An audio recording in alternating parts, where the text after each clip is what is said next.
ఇవాళ డిఎంకే ఎంపీకి 908 కోట్ల రూపాయలు. తమిళనాడులో అధికార డిఎంకే పార్టీ ఎంపీ ఫెమా నిబంధనలను ఉల్లంఘించి శ్రీలంకలోనో సింగపూర్లోనో ఇంకెక్కడనో శ్రీలంకకు చెందిన సింగపూర్లకు సంబంధించినటువంటి కంపెనీలలో చెప్పా పెట్టకుండా నిబంధనలను ఉల్లంఘించి కోట్ల రూపాయల పెట్టుబడి పెడితే ఇవాళ 908 కోట్ల రూపాయల భారీ జరిమానా విధించారు. మరి దీనిపైన కాంగ్రెస్ పార్టీ వీళ్ళంతా డిఎంకే కాంగ్రెస్ ఒకటే కదా, కలిసి ఉన్నారు కదా.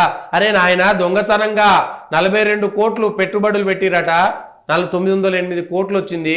మరి కాంగ్రెస్ నాయకులు స్పందించాలి కదా, డిఎంకే స్పందించాలి కదా. దీన్ని రాజకీయం చేస్తారు. అంటే వాడు దొంగతనంగా నిబంధనలు ఉల్లంఘించి ఇష్టం ఉన్నట్టుగా బిహేవ్ చేస్తేనేమో తప్పులేదు అని కాపాడుకోవడానికి ఆ పార్టీలో చేరుతారు.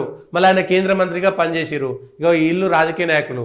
భారతదేశ భవిష్యత్తు ఎట్లా ఉంటుందనేటువంటి విషయాన్ని ఒక్కసారైనా మనం అర్థం చేసుకోవద్దా అనేటువంటి అంశాన్ని మనం పరిగణలోకి తీసుకోవాలి.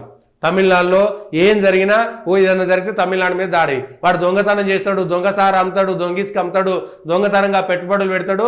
వాడిని దొంగతనం చేసినవారు అంటే నన్ను దొంగ అంటావా, మేము తమిళనాడులో అయినాం కాబట్టి, మేము ప్రతిపక్ష పార్టీ ఎంపీలు అయినాం కాబట్టి మమ్మల్ని దొంగ అంటారు. అది చేసేటువంటి దొంగ పనులే, దొంగసారాలు అమ్ముతుంటారు.